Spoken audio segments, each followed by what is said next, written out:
Hello and welcome to my mental health behind the chair series. This is going to be the first video in my playlist and we're going to talk about why we shouldn't gaslight our clients. I'm sure we've all experienced making a mistake behind the chair and don't want to take accountability for it because it's embarrassing. Of course it's embarrassing. You don't want to be known for making mistakes in any facet of your life, but we are human beings, we make mistakes, and the sooner we realize that we do make mistakes and hold ourselves accountable for the mistakes that we made almost immediately, the trust that our client is going to have in us for taking accountability even before they notice something's wrong is going to be so much bigger than trying to avoid the situation altogether. Let me just set the scene for you. Let me paint you a little word picture here. Let's say you've been working on a client for 5+ hours and you're at the home stretch, you're getting ready to dry their hair, you're kind of over it though. You've been working on this for so long and you just want it to be done. And so you just start drying their hair and you notice that the toner's kind of weird. It's not what you expected and it's not what the client expected. And you start sweating.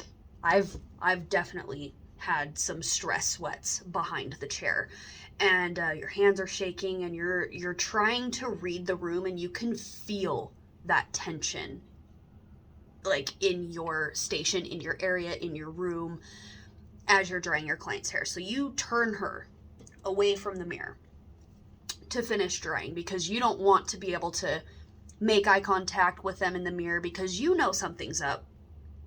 And if you can feel that tension, your client can feel that tension too.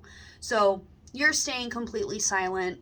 You're just trying to get through this because you don't want to be dealing with admitting that you made a mistake and have to work even longer on this head of hair. So I totally understand. I've been here before.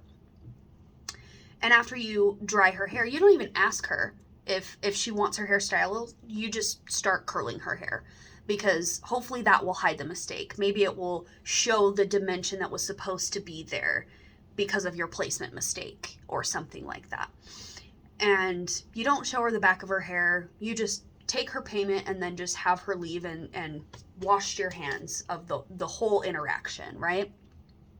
The issue with that interaction is the client most likely noticed the mistake at the salon, but was too scared to say anything for fear of the reaction that you would have as the professional for admitting making a mistake.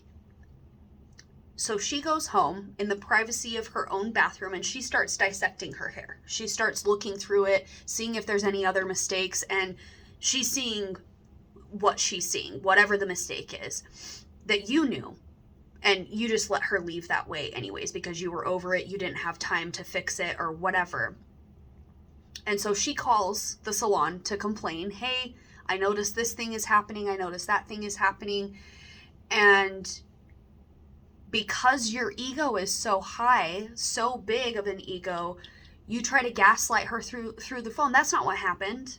Your hair didn't look like that, because they're describing their hair in a way that you wouldn't describe their hair. They're saying, hey, my hair's, it looks red, or it looks too brassy, or it's too cool toned, or there's a bleed mark, or something like that. Just because you wouldn't describe the color that they're describing in the same way that they're describing it doesn't mean that there's not something wrong. Your client has now lost trust in you because you hid this mistake from her. So she probably doesn't even want you to fix it at this point because you didn't say anything.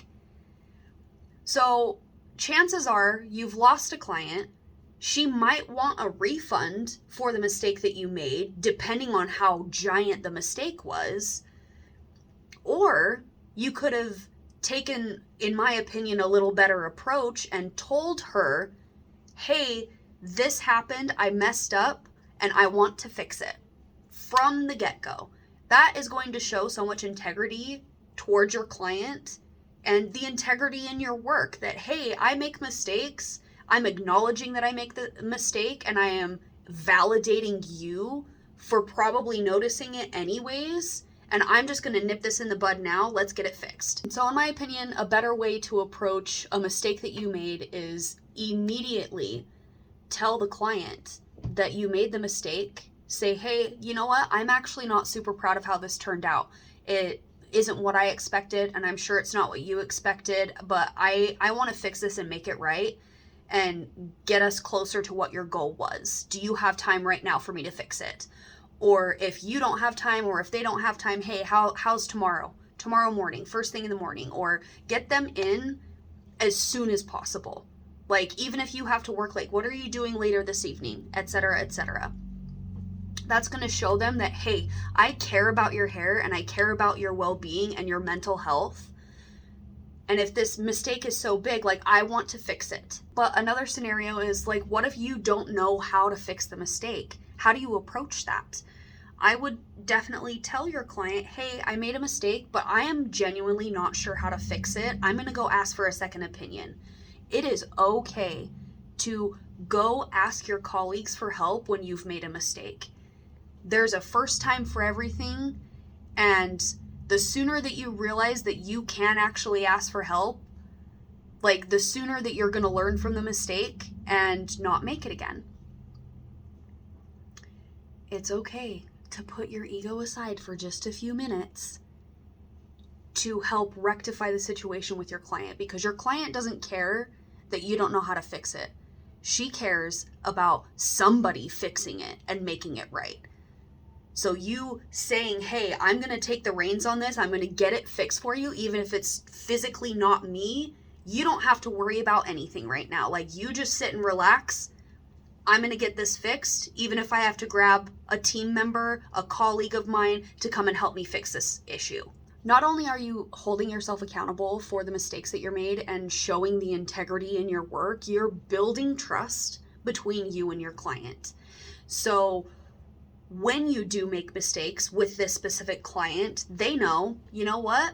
My first experience with them, when they made a mistake, they made it right and it got fixed. It was like easy peasy lemon squeezy. It was not a big deal. It is not a crisis. But when you avoid the mistake altogether and pretend it's not happening, a crisis happens, because then all of the responsibility on fixing it gets put on the client. And that's not their responsibility. It is your responsibility to take accountability and make it right for them, even if you have to suggest someone else fix it. It's okay to do that. But I've noticed that when I admit my mistakes, the second that I notice them, it kind of alleviates the tension that I was kind of anticipating from the beginning. Admitting that mistake is going to build the trust between you and your client, because a lot of the times there's a lot of people, clients included, that are not very confrontational people. They notice the mistake, but they're too scared to say anything for fear of your reaction to them telling you that you made a mistake. So if you just take that out of the equation altogether and just tell them, hey, I screwed up. I really want to rectify this. I want to fix this. I'm not proud of the job that I did today, but I want to fix this for you. That, in my opinion, is the way to rectify the situation and approach a situation where you've made a mistake. Because if you take the latter and you gaslight your client into thinking nothing is wrong, that's where you're going to start getting bad reviews online. That's where you're going to start getting those TikTok videos of people complaining about hairstylists because we did make a mistake and we never said anything about it, because it is embarrassing. And I know I've said that before, but we need to just stop doing that altogether from the get-go. Once you actually alleviate that tension and that stress behind the chair, knowing that there's something wrong with your client's hair, you're less stressed out, your client's less stressed out. There might still be stress there, but you're not in panic mode trying to figure out how to fix it and potentially making the issue worse. Once that tension has been subsided at least a little bit, you have a little bit more clear-headedness to be able to sit down and think about how to fix the problem that was created. You need to have a clear head to be able to approach the situation in a way that's not going to make it worse or be more time consuming than it needs to be. If you have a bleed mark or something, you could literally just pop a little dark color right there, pop a foil in. You don't have to do an entire head of a shadow root or something if there was one teeny tiny little bleed mark, because then you might actually end up with a problem in the client's eyes that is worse than the bleed mark. What if they didn't want a shadow root? Does that make sense? So we need to approach the situation with a clear mind and our head on our shoulders instead of like a headless chicken running around in a panic. So if you do find yourself behind the chair and you've made a mistake, I really, really hope that you choose to not gaslight your client into thinking something is not wrong. Instead, actually acknowledging that you messed up, and even if you don't know how to fix it, asking for help. It is okay to ask for help. I really hope that you take this advice to heart, and maybe next time you make a mistake behind the chair, don't gaslight your client, because it's just going to come back and bite you in the butt later, and you're not learning from the experience whatsoever, and you think that you're just so high and mighty that you could never make a mistake because you have a god complex or something. But we're all human beings, we all make mistakes, and it's okay as long as we learn from the mistakes and potentially make them at least less often or not make that mistake again. But I just wanted to share this knowledge about gaslighting our clients, where it comes from, why we do it, and why it needs to stop. This little piece of experience that I've had behind the chair of gaslighting clients on accident, and then finally giving myself the accountability and giving myself the courage to say something to my client when I made a mistake on them. So if you are planning on going to hair school, or if you are already in the industry and you struggle with this, or any sort of hair education, that is exactly what I do here on YouTube or on the internet in general. Is I like to share all of the knowledge that I have learned working behind the chair for the last 18 years. So if that is something that you're interested in, I would highly recommend subscribing to my channel. I feel like it would be very helpful to you. And if you guys have any questions for me, please put them in the comment section below, and you have a wonderful day, and I'll see you next time.